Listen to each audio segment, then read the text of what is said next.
Welcome. What you are about to watch is not science fiction, and it is not folklore. It is a serious investigation into one of history's most compelling unresolved questions: the mystery of the Rosicrucians, the secret brotherhood that may never have existed. Across the world, in universities, research institutes, and field excavations, serious scholars are wrestling with evidence that does not fit the accepted story. Evidence that has been documented, measured, and peer-reviewed, and that still has no satisfying conventional explanation. We are going to look at that evidence carefully, without prejudice in either direction. Not dismissing what is extraordinary, but not accepting it without scrutiny either. The truth, as always, is in the details. In 1614, a pamphlet appeared in Germany announcing the existence of a secret brotherhood of learned men who possessed the complete knowledge of nature, could heal any disease, and were quietly working to reform European society from the shadows. Thousands of educated Europeans, doctors, philosophers, alchemists, scholars, wrote letters and pamphlets begging to join. Not one received a reply. Not one ever met a member. The Fama Fraternitatis described a brotherhood founded by a German mystic named Christian Rosenkreuz, who had traveled to the Arab world in the 14th century and returned with secret knowledge. 2 more manifestos followed. The story spread across Europe like a fever. In 1623, Paris was gripped by a panic when posters appeared claiming that Rosicrucian agents had invisibly entered the city. René Descartes, then living in Paris, searched specifically for Rosicrucians and found absolutely nothing. The man now believed to have written at least one of the manifestos, Johann Valentin Andreae, later called it a ludibrium, a joke, a piece of literary play. But if it was a joke, it was the most consequential joke in the history of European esotericism. It directly influenced Freemasonry, the Golden Dawn, and every subsequent secret society tradition in the Western world. Was the most influential secret society in history one that never existed? This is where our investigation begins. Stay with us, because the further we go into the evidence, the more extraordinary it becomes. The story you think you know is only the surface. Beneath it lies something far more remarkable. Let us begin. Before we examine the specific evidence, we need to step back and understand the context. This case does not exist in isolation. It sits within the world of history's most enduring unsolved crimes, and to properly evaluate what we are looking at, we need to understand the broader picture that surrounds it. Every unsolved crime is a failure, not just of the investigation, but of memory itself. The witness who might have placed the suspect at the scene has died. The physical evidence has degraded or been lost in a storage room. The lead detective retired 30 years ago. The files exist, but the institutional knowledge that made them legible is gone. Cold cases are, in a very literal sense, history events that have receded from the living present into the documentary past, accessible now only through records, artifacts, and the unreliable memories of survivors. And yet cold cases do get solved. The history of forensic science is partly a history of cold case resolution. Cases that sat dormant for decades until a new technology, DNA profiling, digital facial recognition, isotope ratio analysis, genealogical databases, provided the key that previous generations lacked. The Golden State Killer was identified 50 years after his first known crime by genealogical DNA matching. Multiple historic murders have been solved through mitochondrial DNA extracted from hair samples thought to be too old and degraded to yield any useful information. The past is not as sealed as it seems. What cold cases teach us about crime is often as important as solving them. They expose the limitations of investigative practice at their time, the tunnel vision that focused on the wrong suspect, the forensic contamination that destroyed evidence, the jurisdictional rivalry that prevented agencies from sharing information. Examining cold cases is an act of institutional self-examination, an attempt to learn, across decades, from the failures that allowed the perpetrator to walk free. This context matters because it tells us something important. What we are about to investigate is not an isolated curiosity. It is part of a pattern that researchers in multiple fields have been independently documenting for decades, and patterns in science demand explanation. With that foundation in place, let us now turn to the specific case at hand. Now we reach the heart of the matter. The core evidence surrounding the Rosicrucians, the secret brotherhood that may never have existed, is more extensive, more verified, and more troubling for conventional explanations than most people realize. Let us walk through it systematically, fact by fact, and allow the evidence to speak for itself. We are not going to speculate here. Every point that follows is documented in peer-reviewed publications, official archaeological records, or government archives that are publicly accessible. The question is not whether these facts are real. The question is what they mean. Consider this first extraordinary detail. The Fama Fraternitatis was published in 1614 in Kassel, Germany. It claimed to reveal a secret brotherhood founded by Christian Rosenkreuz, born 1378, died 1484 at 106 years old. Rosenkreuz was said to have traveled to the Arab world, acquired secret knowledge, and returned to found the Brotherhood with 7 members. The Confessio Fraternitatis followed in 1615 with further claims about the Brotherhood's aims. The chimical wedding of Christian Rosenkreuz appeared in 1616, an allegorical narrative of initiation and transformation. This single data point, if taken in isolation, might be set aside. Anomalies happen, instruments malfunction, researchers make mistakes. But as we continue, you will see that this is not an isolated anomaly. It is part of a consistent and documented pattern. But that is only the beginning. Researchers also discovered thousands of educated Europeans responded to the manifestos with pamphlets, letters, and public declarations seeking contact with the Brotherhood. Scholars, physicians, alchemists, and philosophers across Germany, France, England, and the Netherlands addressed appeals to the Brethren in print. No reply was ever received from any individual claiming authentic membership.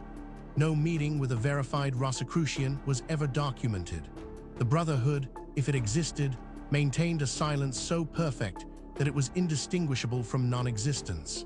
Now, a skeptic might propose an alternative explanation for this.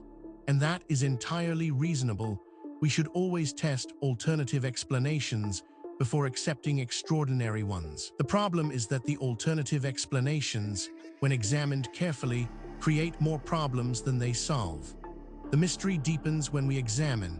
Johann Valentin Andreae, a German Lutheran theologian, later confirmed authorship of the chimical wedding in his autobiography, calling it a youthful ludibrium, a Latin term meaning a joke, a game, or a theatrical trifle. Stylistic analysis and documentary evidence also support his authorship of the Fama and Confessio, composed with a circle of friends at Tübingen. Andreae went on to write serious theological works and later expressed discomfort at the craze the manifestos had unleashed across Europe. This is where the conventional account begins to strain. Each individual fact might be dismissed or minimized in isolation. But the cumulative weight of the evidence is another matter entirely. Perhaps most remarkable of all, René Descartes, then living in Paris, actively sought out the Rosicrucians in 1623, the year a Parisian panic erupted over claims that Rosicrucian agents had invisibly entered the city. Anonymous posters stated, "We deputies of our College of the Rose Cross are making a visible and invisible stay in this city." Descartes found nothing and no one. His unsuccessful search was documented by his biographer Adrien Baylet in 1691.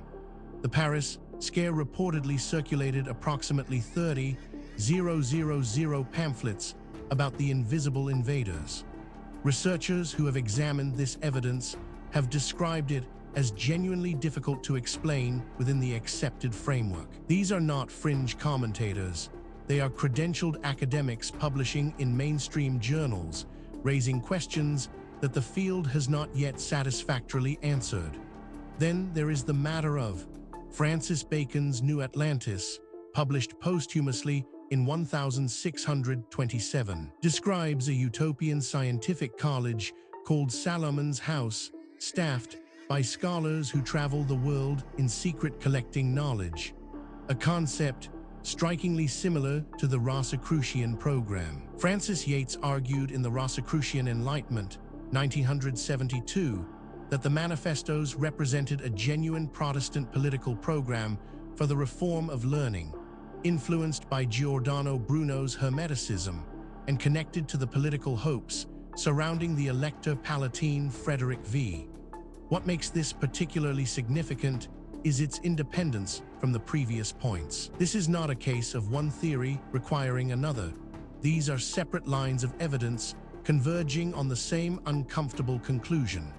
Adding to the enigma is this finding: modern Rosicrucian organizations, including a more ancient mystical order Rosicrucis, founded 1915 in the United States, Lectorium Rosicrucianum, and the Societas Rosicruciana in Anglia, all post-date the original 17th century manifestos by 3 centuries. None can demonstrate institutional continuity with the Brotherhood described in 1614.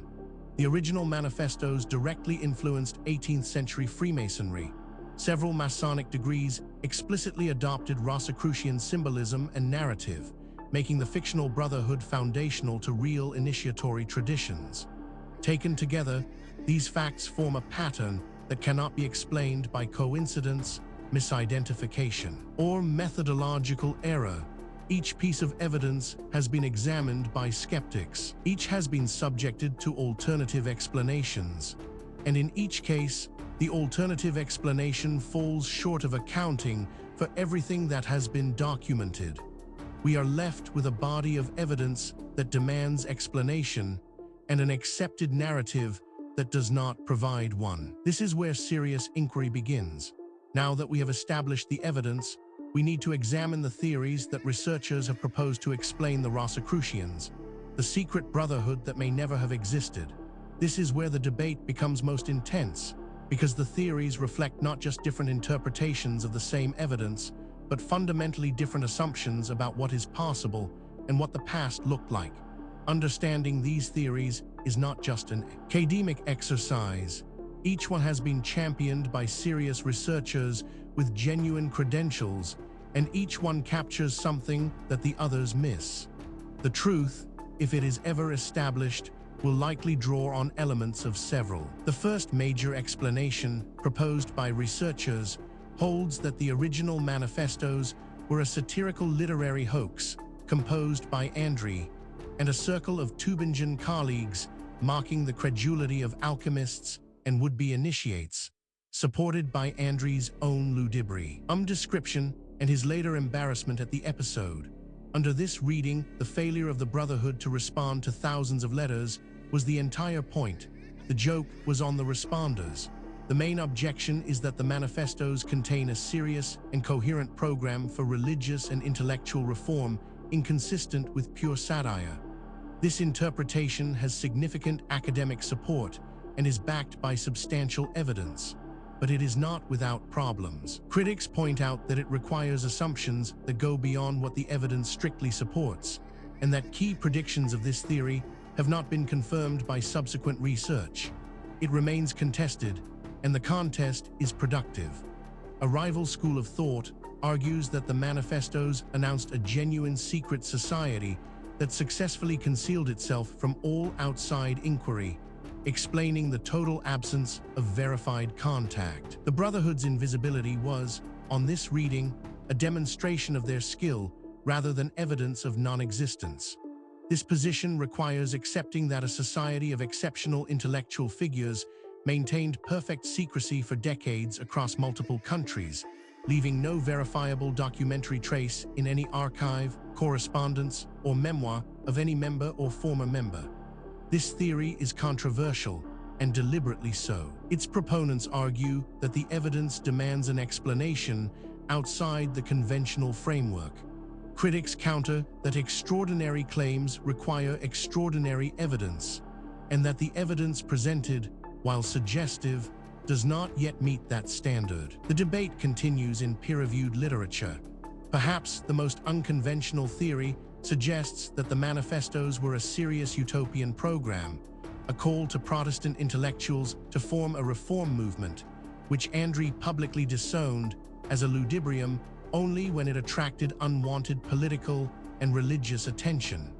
Francis Yates' influential analysis supports this reading, linking the manifestos to Brunonian Hermeticism and the political aspirations of the Protestant Union. The main objection is that Andreae's later theological writings show genuine hostility to alchemy and Hermeticism, making a sincere Hermetic program implausible.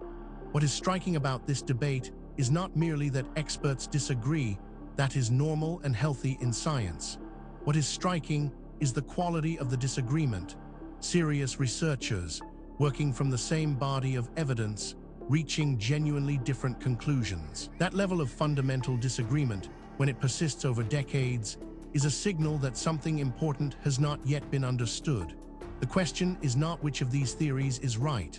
The question is whether any of them is right, or whether the truth is something that none of the current frameworks has yet been able to capture.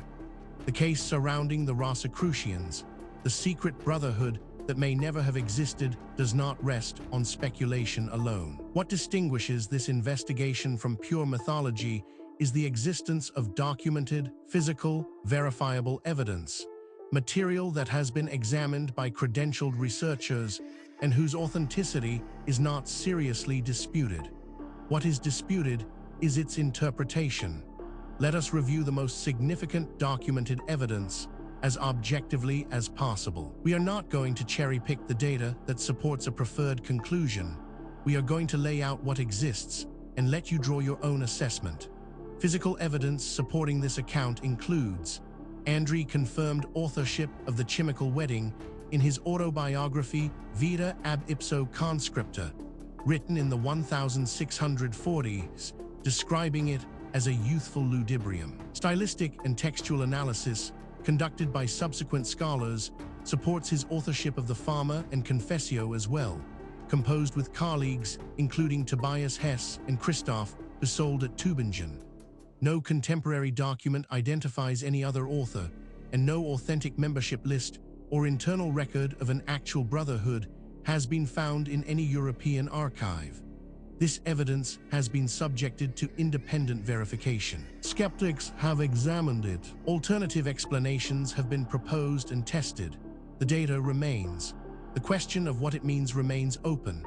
Investigators have documented the 1623 Paris Rosicrucian scare produced no verified contact between any individual and an authentic Rosicrucian. The posters claiming invisible residents appeared and were answered by a flood of pamphlets, but the supposed brethren made no confirmable appearance. Descartes' documented search, recorded by Baylet, is a striking negative data point. A man of exceptional intelligence and genuine motivation to find the Brotherhood was completely unsuccessful. The episode suggests the Brotherhood existed only in print. This evidence has been subjected to independent verification. Skeptics have examined it.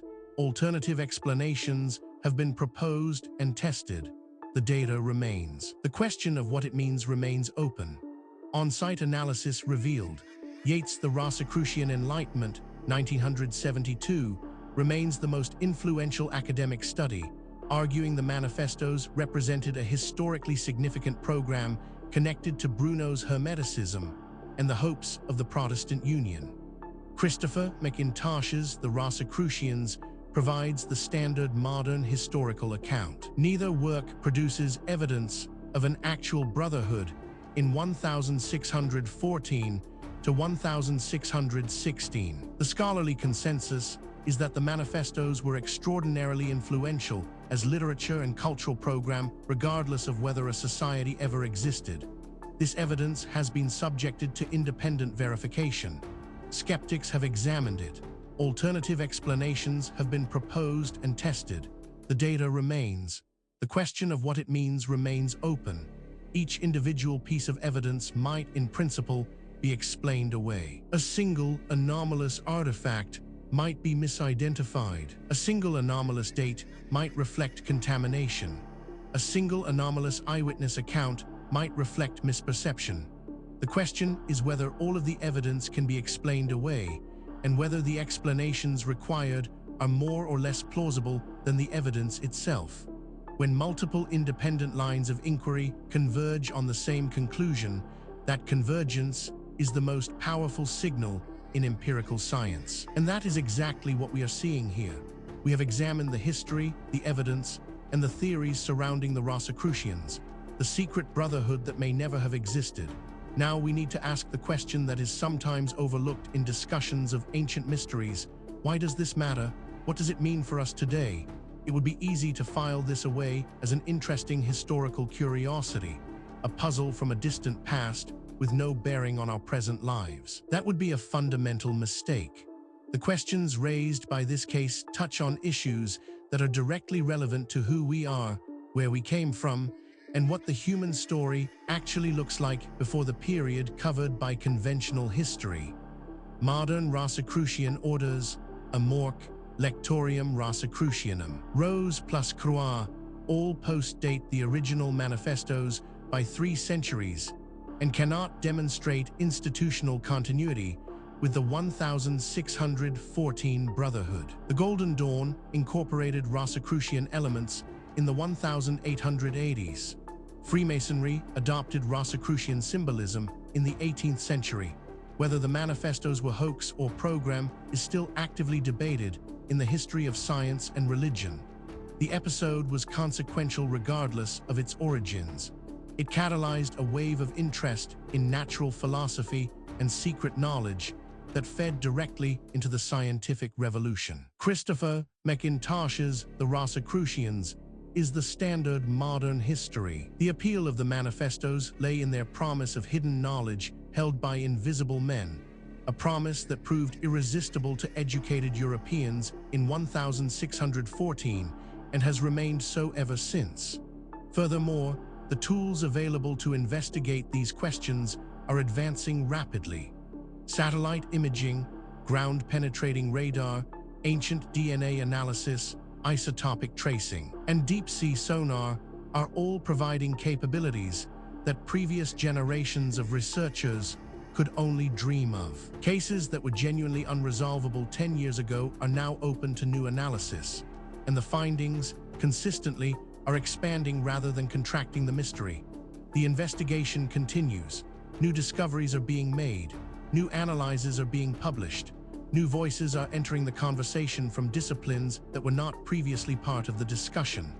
The answers, when they come, and they will come, will not merely solve a historical puzzle. They will force a fundamental revision of assumptions that underpin our entire understanding of human history and human potential. We have now walked through the complete case of the Rosicrucians, the secret brotherhood that may never have existed, from the historical record, through the physical evidence, across the competing theories, and into the modern significance of what remains unresolved. What the story of Rosicrucians ultimately reveals is not just a historical puzzle. It is a mirror. It reflects our assumptions back at us, our assumptions about what ancient people were capable of, about how knowledge is gained and lost across the centuries, and about the relationship between what we know and what we merely think we know. The evidence presented in this documentary is real. The questions it raises are genuine. The debate among researchers is ongoing, and that is healthy. Science is not a set of conclusions. It is a process. And the process requires that we remain open to evidence that challenges what we thought we knew, however uncomfortable that challenge might be. If you came to this documentary as a skeptic, we hope the evidence gave you something to think about. If you came as a true believer, we hope the critical examination gave you a more nuanced picture. The truth, as always, lies in the evidence, not in what we want to be true. Thank you for watching. If this investigation sparked your curiosity, please subscribe to the channel. We publish new documentaries every week, covering the full range of historical mysteries that the mainstream has not yet adequately explained. Leave a comment below telling us which case you want us to investigate next. The conversation continues. The investigation never ends.